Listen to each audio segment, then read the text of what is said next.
So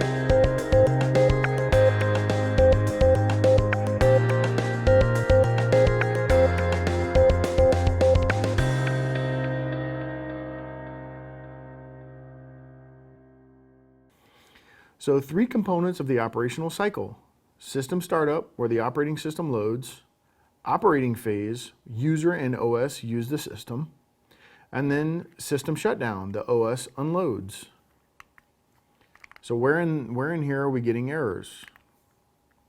Experience is key. We talked about this for a few seconds ago, right? So experience is key. Check out initial hunches at first, and then if the problem is not solved, follow the plan. Have a disaster recovery plan that uses backups to restore systems that, in the case of a corrupt operating system or a hard drive crash, something like that. And then follow the natural order of working through each phase. Follow the natural order of working through each phase. So startup issues. If the OS fails to load, hardware or driver problems are often the cause. If the OS is failing to load, hardware or driver problems are often the cause. So we talked about that earlier, where you boot into safe mode, it just skips all of the drivers except for the bare minimum that it needs to boot, right? Identify any changes to the system that have recently occurred. Ooh, that's a big one. Anything that's recently changed is likely a culprit for someone having problems. Oh, well, everything's been fine, but we just installed this card and now, we've been having all kinds of weird problems. So the first thing you should do is remove that card and then see if things are fine. And then you can begin troubleshooting from there. And now you know it's something to do with that card. Ask questions to determine the user's skill level. Do they know what they're talking about? Hey, my computer's broken, it doesn't do anything. When in reality, it's booting, it's printing, it's doing a lot of stuff, but not the stuff that they want it to do, right? This is a common thing that will happen. So you want to evaluate their skill level before you trust what they're saying, absolutely. Explore the possibility of a virus. It is possible that a virus could be causing the problem. Remember, I told you that you can always conduct a free scan with housecall.trendmicro.com, trend, T-R-E-N-D micro.com. No affiliation to them, it's just a free, decent scanner. It's a heuristic scanner, so you get a really good check. Identify the proper tools to use. Operational issues. Applications, network connections, and system services can cause isolated problems. If a device attached to the system is not working, the problem may be the driver, or it conflicts with another device.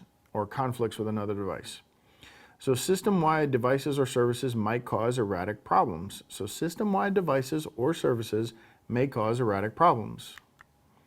Shutdown issues. Some of the most difficult problems to diagnose are computers that hang unexpectedly during normal operation, restart unexpectedly, or hang during shutdown or refuse to shut down. So there's a lot of logs that are generated during this process. So you may want to dig into those because they give you step-by-step what's shutting down. And if you always see the problem at, we're trying to log this event, then what is that event? Is it a network card issue? Is it a video issue? Et cetera, et cetera. So these problems can stem from faulty device drivers, runaway system processes, malfunctioning applications, memory management programs, or hardware problems. Work through the phases. Ensure that all hardware meets system and compatibility requirements. Search the knowledge base on MSDN, the Microsoft website, TechNet, subscription, CD-ROM, DVD, or whatever it is you have. Today it's the MSDN, Microsoft Developers Network. They have all the documentation in the world there. Ensure that the system is receiving adequate and clean power. That's a big one. And clean means, so say it boots up and it runs for about 15 minutes and then things start going haywire. That's a heating problem. Something is getting hot and then it's malfunctioning. Clean the system first. Let it sit there, blow out everything, and let it sit there for about an hour before you boot it back up. Let everything cool off real good, clean it, let everything dry, put it out in the sunlight for a few minutes, and then dust it one last time just real lightly. Not where you're freezing a can and putting ice all over everything. Just kind of blow it out. Make sure there's no residual dust bunnies laying around. If there are, then wait a few more minutes and do that again and again and again until there's no more dust bunnies floating around. I told you those things conduct electricity, and that can wreak all kinds of problems inside of the computer when you try to power it back up. So adequate and clean power, big one, big one, big one. Use a virus program to rule out infections. So we talked about that as well.